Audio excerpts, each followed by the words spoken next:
देखेंगे, हम देखेंगे देखेंगे। सच बताइएगा, इन लोगों के ऐसे करतबों पर आपको भी हंसी तो खूब आई होगी और आप भी सोचे होंगे आखिर कौन सी प्रजाति के हैं ऐसे लोग, परंतु इन्हें ऐसा वैसा कदापि ना समझे और ना ही इनके मुख से निकले बोल को अनदेखा करने की भूल करे। नमस्कार, स्वागत है आपका टीएफआई पर, जो है देश का सबसे विश्वसनीय न्यूज पोर्टल, और मैं अनिमेश पांडे आपको परिचित कराता हूं उस गीत से जिसे जाने अनजाने सुना हम सबने है, परंतु उसकी वास्तविकता और उसकी भयावहता से अधिकतर अनभिज्ञ है।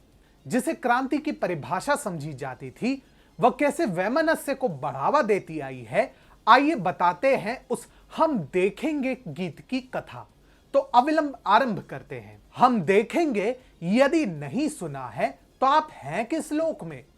भारतीय राजनीति का यह एक अभिन्न हिस्सा बन चुका है और यह गीत फैज अहमद फैज नामक बुद्धिजीवी द्वारा रचित था। मूल रूप से पाकिस्तानी सेनाध्यक्ष जनरल जियाउल हक द्वारा किए गए तख्ता पलट के विरुद्ध लिखे गए इस गीत को समय समय पर क्रांतिकारियों, गीतकारों, बुद्धिजीवियों, संगीतज्ञों, यहां तक कि भारतीय राजनीतिज्ञों ने अपनी विचारधाराओं को प्रचार करने हेतु प्रयोग में लाया था।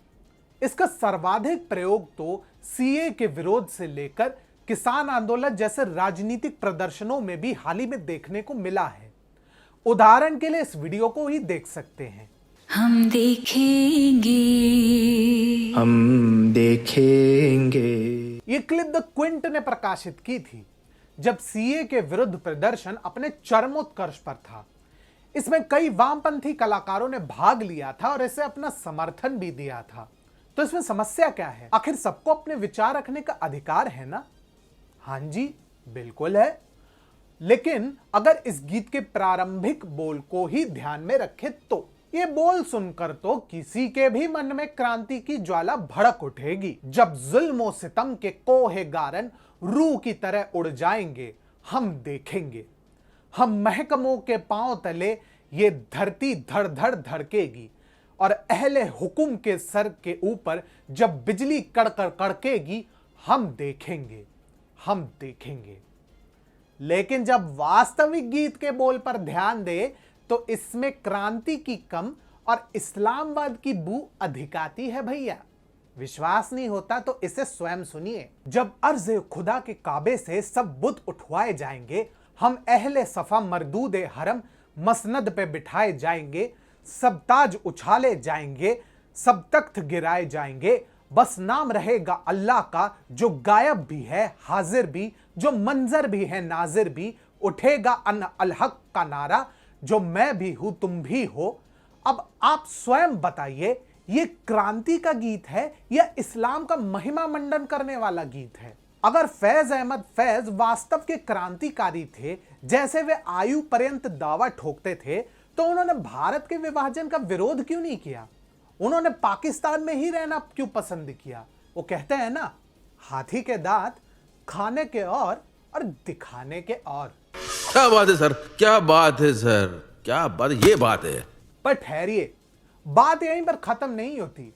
इस गीत ने हमारे देश के युवाओं को किस हद तक दिग्भ्रमित किया है, आपको इसका अंदाजा भी नहीं होगा।